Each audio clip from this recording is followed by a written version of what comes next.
जय श्री कृष्णा। 23वां अध्याय। नारद जी बोले, हे राजन, यही कारण है कि कार्तिक मास के व्रत उद्यापन में तुलसी की जड़ में भगवान विष्णु की पूजा की जाती है। तुलसी भगवान विष्णु को अधिक प्रिय लगती है। राजन, जिनके घर में तुलसी वन है वह घर तीर्थ स्वरूप है। यहाँ यमराज के दूत नहीं आते। तुलसी का पौधा सदैव सभी पापों का नाश करने वाला तथा अभीष्ट कामनाओं को देने वाला है।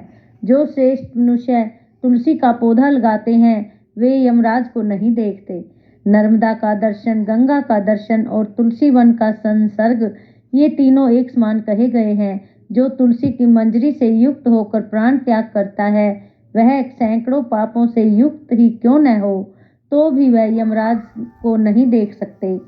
तुलसी को छूने से कामिक, वाचिक, मानसिक आदि सभी पाप नष्ट हो जाते हैं। जो मनुष्य तुलसी दल से भगवान का पूजन करते हैं वह पुण्य गर्भ में नहीं आते, अर्थात जन्म मरण के चक्कर से छूट जाते हैं। तुलसी दल में पुष्कर आदि समस्त तीर्थ, गंगा आदि नदियां और विष्णु प्रभृति सभी देवता निवास करते हैं। हे राजन, जो मनुष्य तुलसी के काष्ठ का चंदन लगाते हैं उन्हें सहज ही मुक्ति प्रदान हो जाती है और उनके द्वारा किए गए पाप उनके शरीर को छू भी नहीं पाते। जहाँ तुलसी के पौधे की छाया होती है वहीं पितरों की तृप्ति के लिए श्राद्ध करना चाहिए। जिसके मुख में, कान में और मस्तक में तुलसी का पत्ता दिखाई देता है उसके ऊपर यमराज भी दृष्टि नहीं डाल सकते, फिर दूतों की तो बात ही क्या है।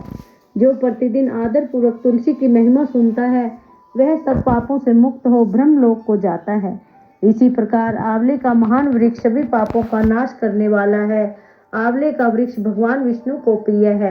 इसके स्मरण मात्र से ही मनुष्य गौदान का फल प्राप्त करता है। जो मनुष्य कार्तिक में आंवले के वन में भगवान विष्णु की पूजा तथा आंवले की छाया में भोजन करता है उसके भी पाप नष्ट हो जाते हैं। आंवले की छाया में मनुष्य जो भी पुण्य करता है वह कोटि गुना हो जाता है।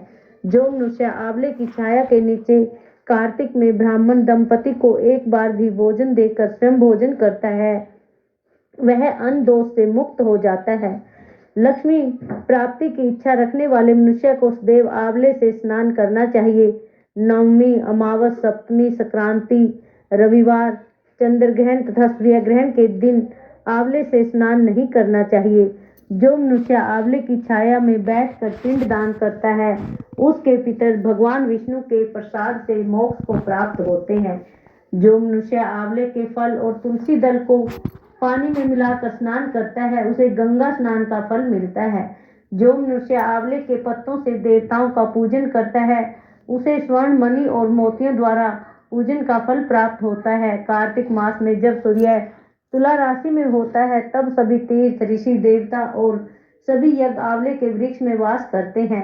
जो मनुष्य द्वादशी तिथि को तुलसी दल और कार्तिक में आंवले की छाया में बैठकर भोजन करता है उसके 1 वर्ष तक अन्न संसर्ग से उत्पन्न हुए पापों का नाश हो जाता है। जो मनुष्य कार्तिक में आंवले की जड़ में विष्णु जी का पूजन करता है उसे श्री विष्णु क्षेत्र के पूजन का फल प्राप्त होता है।